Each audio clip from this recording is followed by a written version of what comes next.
उपस्थित धर्म प्रेमी श्रद्धावान जिज्ञासु भाइयों तथा सुशील बहनों, आज हमारा पद है नमो सिद्धानम। सिद्धों के 8 गुण होते हैं। कर्म कितने होते हैं? 8।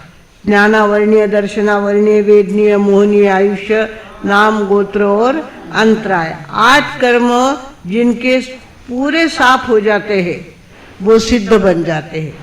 वो सिद्ध बन जाते हैं। सिद्ध बनने के बाद ज्ञानावरणी की जगह अनंत ज्ञान जागृत होता है। उनका आवरण रहता नहीं ज्ञान का आत्मा के ऊपर, और अनंत शक्ति उनके अंदर ज्ञान की जागृत हो जाती है।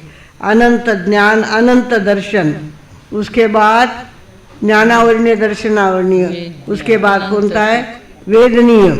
वेदनीय कर्म नष्ट हो जाने के बाद अव्याबाद, कोई बाधा जिंदगी में समाप्त हो जाती है, कोई बाधा नहीं रहती, वो अव्याबाद जागृत होता है। उसके बाद मोहनीय कर्म नष्ट हो जाने के बाद वीतरागता जागृत होती है। वीतराग, राग ही नहीं, किसी के ऊपर राग नहीं, ऐसी स्थिति हमारी निर्माण हो जाती है सिद्ध गति में जाने के बाद। और उसके बाद आयुष्य कर्म का क्षय हो जाने के बाद अक्षय स्थिति प्राप्त होती है। अब इसके बाद मुझे कहीं जाना नहीं, कहीं मरना, कहीं जन्म लेना नहीं, कुछ करना, जन्म मरण के सारे चक्कर मिट जाते हैं और वो अव्याबाद सुख उनको प्राप्त होता है। उसके बाद नाम कर्म का क्षय हो जाने के बाद अमूर्तिक पद, कोई मूर्ति नहीं, कोई शरीर नहीं, कोई आकार नहीं, अमूर्तिक मेरी ज्योत में ज्योत विराजमान होती है। और उसके बाद गोत्र कर्म का क्षय हो जाने के बाद अगुरु लघु, ना हल्का ना भारी, ऐसी स्थिति हमारे आत्मा की हो जाती है। और अंतराय कर्म क्षय हो जाने के बाद अनंत वीर्य जागृत हमारे अंदर हो जाता है। भगवानों, इस तरह से 8 शक्तियाँ हमारे पास निर्माण है। आप लोगों को कोई पूछता आप कौन हूँ, तो हम कहते हैं मेरा ये नाम है, मेरे पति का ये नाम है और हमारा ये सरनेम है। ये आपका पता नहीं है, ये तो शरीर का एड्रेस है, शरीर को दिया हुआ नाम है, शरीर को मिला हुआ एड्रेस है। आपका स्वयं का पता तो 8 कर्म क्षय हो जाने के बाद 8 प्रकार की शक्तियाँ जो जागृत होती है वो मैं हूँ। अनंत ज्ञान का धनी मैं हूँ, अनंत दर्शन का धनी मैं हूँ, और मेरे पास 8 प्रकार की शक्तियाँ मेरे आत्मा में विराजमान है, वो मैं हूँ। इस तरह से आपको कहना चाहिए। आप कौन हो?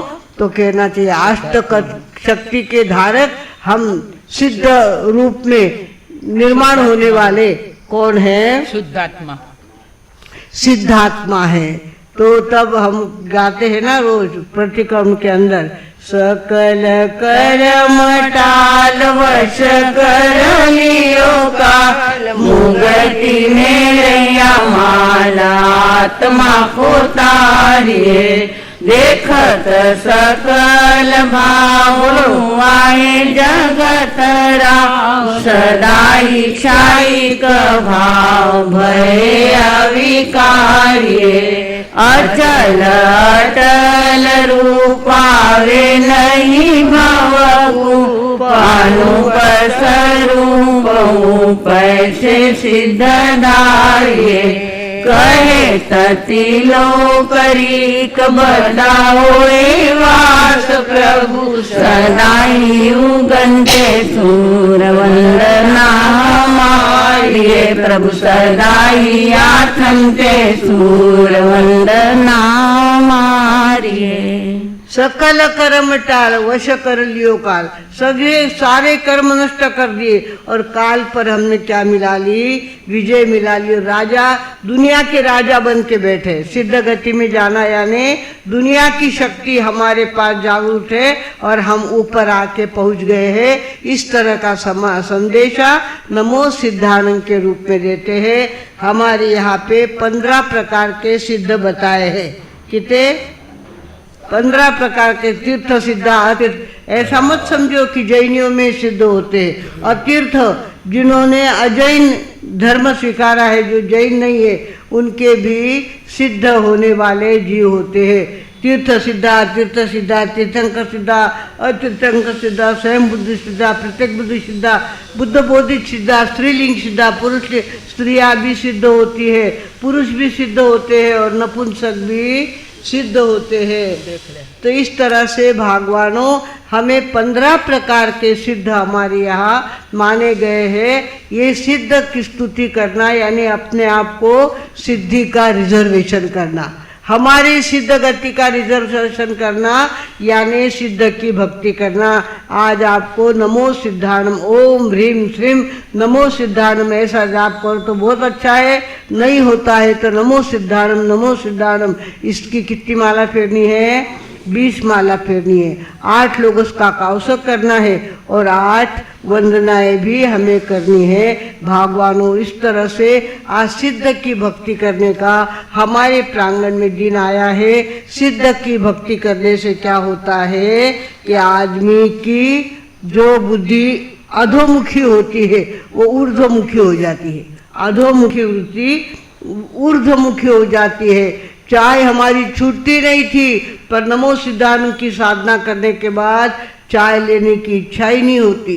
अपने आप अधोमुखी बुद्धि क्या हो जाती है? ऊर्ध्वमुखी हो जाती है। जिनको शराब की आदत है उनकी शराब की आदत छूट जाती है। सट्टा जुगाड़ खेलने की आदत है, उनको लगता नहीं ये नहीं खेलना, अब मुझे इससे बहुत घृणा हो गई है, अब मुझे अच्छा नहीं लगता सट्टा और जुगाड़ खेलना। अपने आप अधोमुखी बुद्धि क्या हो जाती है? ऊर्ध्वमुखी हो जाती है। और गलत गली में जाने की आदत पड़ी थी, वो गलत गली भी हमारी कब छूट गई हमें पता नहीं चलता। भगवानों नमो सिद्धानम की साधना करने के बाद आदमी की बुद्धि कैसी हो जाती है? अधोमुखी की जगह ऊर्ध्वमुखी हो जाती है। और ऊर्ध्वमुखी हो जाने के बाद संपूर्ण स्वाभिमान के साथ आनंद से वो जगह जीता है और अपनी कमाई करता रहता है। नमो सिद्धानम की साधना अपने आप में बहुत बड़ी साधना है। इसका कलर लाल बताया है। नमो सिद्धानम का कलर कौन सा बताया? लाल बताया है। लाल कलर में नमो सिद्धानम की माला अगर हो सके तो माला भी लाल लेना, लाल मणि की माला लेना, लाल साड़ी पहनना, लाल कपड़े पहनना। और जहाँ तक बने लाल जो है वो समर्पण का द्योतक है। हमारे यहाँ लड़की की शादी होती है तो उसकी फुमरी कैसी होती है? लाल होती है। आज से वो समर्पित होगी और सामने वाले घर में जाकर के टिक्के बताएगी। इसका प्रतीक होता है लाल रंग।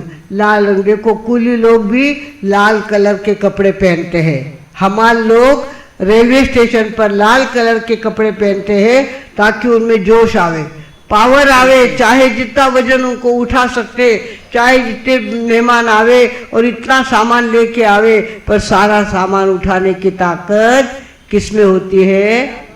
हमालों में होती है, कुलियों में होती है। लाल कलर बोझ उठाने वाला कलर है, समर्पित होने वाला कलर है, इनकलाब जिंदाबाद कहने वाला कलर लाल कलर है। और लाल कलर की साधना करते समय आपको आहार भी कैसा करना है? जहाँ तक बने हो सके तो करो, नहीं जबरदस्ती नहीं है। पर लाल कलर की साधना यानी चना का कलर कैसा होता है? लाल होता है। वैसे नागली लाल होती है, नागली का ढोकला भी खा सकते हैं। और ऐसी बहुत सारी चीजें लाल, मसूर लाल है ना, कुड़ीद लाल है, गहू लाल है। ऐसे कोई भी चीज खा करके, वैसे गहू खा करके भी आंबिल किया जा सकता है। भगवानों नमो सिद्धानम का जाप करते समय लाल कलर की साधना भी हमारे द्वारा हो तो हमारे में एक अलग प्रकार की शक्ति निर्माण होती है। और हम महसूस करते हैं जब से आंबिल की ओली की है मेरे में बहुत फर्क आ गया है, मेरे अंदर बहुत परिवर्तन आ गया है। आप खुद महसूस करेंगे। भगवानों आज का दिन हमारा नमो सिद्धानम की साधना का दिन है।